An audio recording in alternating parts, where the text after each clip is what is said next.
I just hope we get Bahia Watson back. She did not deserve to be treated like garbage back in the Czech Republic.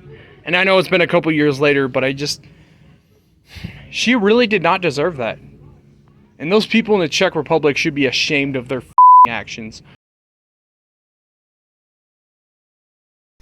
You know, people can make all the jokes they want about me being in this fan base, even shove shit my way at some points, but I don't think I've ever came this far out of all the fan bases I've been in. Sure, I was in the freaking Rio fan base from 2011 to 2017 until I retired, and Zootopia I left in 2017 because people were telling me to kill myself and get the out. I never would have imagined in a million years, on my 8th year in the MLP fan base, that we've gone freaking far, dude.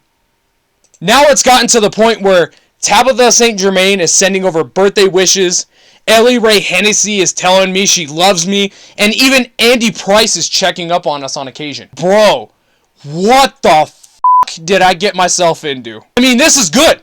This is good. Don't get this wrong, but this is good. Because this means that eventually a brighter future is coming around. And this is what we need right now. I literally just mentioned Andy Price on a few of my posts on Twitter. And he's checking them out. I've never seen this shit before. And just days prior to Andy Price checking out this newest post, Ellie Ray Hennessy, aka Grandma Figgy, just told me she loves me, dude.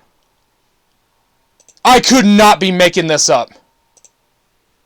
And she's actually following me too. A retired G4/G5 voice actor is following me and sending over these considerate words, plus what we talked about on September 24th with Tabitha St. Germain sending over birthday wishes out of her own time and her own day. I don't think I ever want the fun to end, dude. I'm going down a path of a brighter future, and I can't wait for the brighter future, dude. Can't believe it's already been 6 months since the final year happened. Man, I would much rather have this event around than some place that's left me with more questions than answers. Like, why would a vendor cuss me out? Why did an organizer of the Discord server a couple years ago tell me to shut the f*** up? Why is nobody, taking professionalism in the things they do, including when we had a sponsor of ours 2 months ago, almost 3 months ago, crying at a VIP dinner, and one of the organizers told me, and I quote, "Unfortunately, there's nothing they can do in a given situation." If this had happened in San Francisco, and I know they did some dumb shit back in April, but if this had happened in San Francisco where an organizer or a freaking sponsor was crying, they would have taken action. They would have made sure that the guy was okay. Not just, all right, whatever, f*** you. I'm just going to go stuff my face. You deal with it. Because I've sent out 2 emails already. One to HR and the other one as a response to their survey. And I've gotten no response from either yet. This event right here was the event that was confirmed earlier this morning on Twitter that she had gotten cussed out at. Maybe if she becomes a guest of honor in Seattle again, maybe we'll give her a book to sign to help out some charitable causes.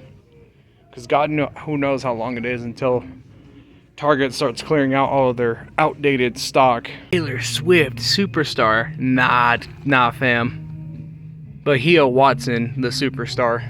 We did it, dude. We passed emissions for the 3rd or 4th time. It's so hard to believe this thing's already been lasting for 4 years, and you know what's even funnier?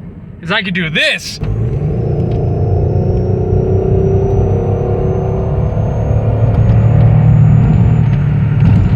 God damn, it shifts smooth like a baby's dude. Some YouTubers, they sell their body or they do TikTok videos. Myself, it's called actual hard labor. Let's put it this way. Mr. Beast, PewDiePie, Markiplier, Jacksepticeye, all those guys, they probably make millions through YouTube, with the monetization system. I've tried applying numerous times and YouTube each time has turned me down. So when YouTube turns you down, what are you gonna go do next? You're gonna go to like full-time, part-time employment. And I work with an amazing team of these people at this job that I work at. That, even though I'm not getting paid fairly for the given situations, at least it's some sort of income to, travel to do these events or pay my bills or put parts on this car or do all that other fancy shiznit that's out there. Well, the holiday season is coming around, which means I think on Thanksgiving, Christmas Eve, Christmas Day, New Year's Eve, and New Year's Day, I'm going to be getting paid, I think, about $20 an hour on just those 5 days. But if I get called in on a day that I'm not scheduled and they're like, hey, you know what, we need more people because we had a lot of call outs, that's definitely more money we can use.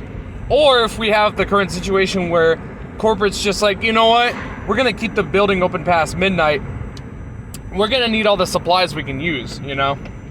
Money is always good. I like to call these asteroid nuggets. They're dinosaur nuggets with hot sauce and Guy Fieri's Flavortown barbecue. You know, speaking of Guy Fieri, is he still on the Food Network? Do we know if he's still doing his thing? Oh my god. I can see why people are making memes about this dude. Saying that, you know, looks like your trip to Flavortown is over. Alright, I'm gonna pop these in. Hell yeah. Looks like your trip to Flavortown is just beginning. So we got about like 9 more months until we head on out again, this time to Seattle.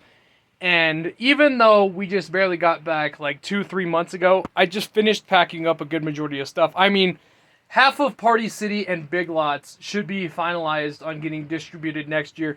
I mean, there was still a lot of free items. And I mean, freaking a lot of items. I took up all the free table items that I distributed this year in Washington and ate it like grandma's cooking. Guess what?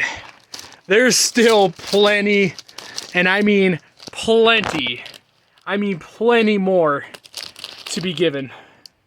There is still a lot more. There's gonna be a lot more to give out. So just prepare yourselves. Look at that. My water pump on my car is dead. And you know, I could sell this piece of shit to the scrapyard, get a newer car, but I've already probably spent more than the car is worth at this point. Tire in particular, some rabid-ass, degenerate dickhead mechanic freaking welded an eccentric to the back of the car, and I'm still paying for it. At least there's a positive to this thing.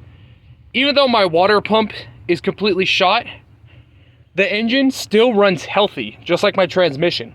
So they're gonna have to take out all of this to put in a new component over here. I can't show how healthy this thing is running because it's in a state of disrepair and I don't want to cause any more damages. But let's just say that we got a team of mechanics that are on the case right now, getting the parts that we need to get this thing back on the road. And you know, I could buy something brand new, but I've already dumped a lot of money into fixing this car. And I'm pretty sure at this point, this car has already doubled the amount of money that I paid on it, and it's probably worth more than I already paid on it. But yesterday when we were putting fluid in the radiator, we had water squirting out of this, like straight upright, right in our faces situation. Which means my coolant's not empty. My radiator, which is brand new, is and that thing is now going out.